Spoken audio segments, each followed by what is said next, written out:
بسم اللہ الرحمن الرحیم۔ السلام علیکم ناظرین، آج کی اس ویڈیو میں آپ کو ایک بچے کے ایمان کی آزمائش کا ایک واقعہ سناتی ہوں، جو یہ ہے۔ پہلے زمانے کا ایک بادشاہ تھا جس کے ہاں ایک جادوگر رہتا تھا۔ جب وہ بوڑھا ہو گیا تو اس نے بادشاہ سے کہا، بادشاہ سلامت، اب میں بوڑھا ہو گیا ہوں، میری موت کا وقت قریب آ رہا ہے، میرے لیے کسی بچے کا انتظام کرو تاکہ میں اسے جادو کا علم سکھا سکوں۔ بادشاہ نے ایک ذہین اور عقلمند لڑکے کو منتخب کیا۔ لڑکا روز اس کے ہاں جاتا اور علم سیکھتا۔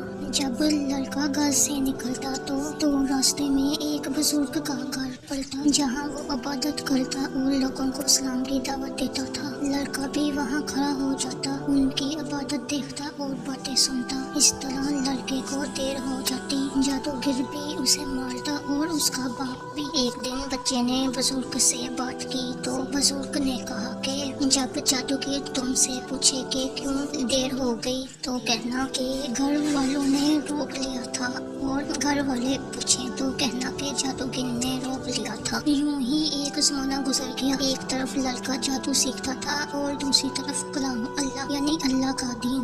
لڑکا ایک دن دیکھتا ہے کہ راستے میں ایک بہت خطرناک سانپ پڑا ہے جس نے لوگوں کا راستہ بند کیا ہوا ہے۔ ادھر والے ادھر اور ادھر والے ادھر کھڑے ہیں۔ لڑکے نے اپنے دل میں سوچا کہ آج موقع ہے، میں امتحان لوں، اللہ کا دین سچا ہے کہ جادوگر کا۔ اس نے ایک پتھر اٹھا کر یہ کہا کہ اے اللہ، اگر تیرے نزدیک بزرگ کا دین جادوگر کے دین سے بہتر ہے تو سانپ پتھر لگنے سے ہلاک ہو جائے اور لوگوں کو اس بلا سے نجات مل جائے۔ پتھر لگتے ہی سانپ ہلاک ہو گیا اور لوگوں کا آنا جانا شروع ہو گیا۔ اور پھر لڑکے نے جا کر بزرگ کو بتایا۔ بزرگ نے کہا، بچے، آج کے دن تو مجھ سے افسر ہے، اب اللہ کی طرف سے تیری آزمائش ہوگی، اگر ایسا ہوا تو لوگوں کو میری خبر نہ کرنا۔ لڑکے کو یہ دین بہت پسند آیا اور اس نے یہی دین سیکھنا شروع کر دیا۔ جب بچہ علم سیکھ گیا تو اس نے اپنی دعا سے لوگوں کا علاج کرنا شروع کر دیا۔ اب دور دور سے لوگ اپنی بیماری کا علاج کروانے آتے تو لڑکا اپنی دعا سے ان کو شفا دیتا۔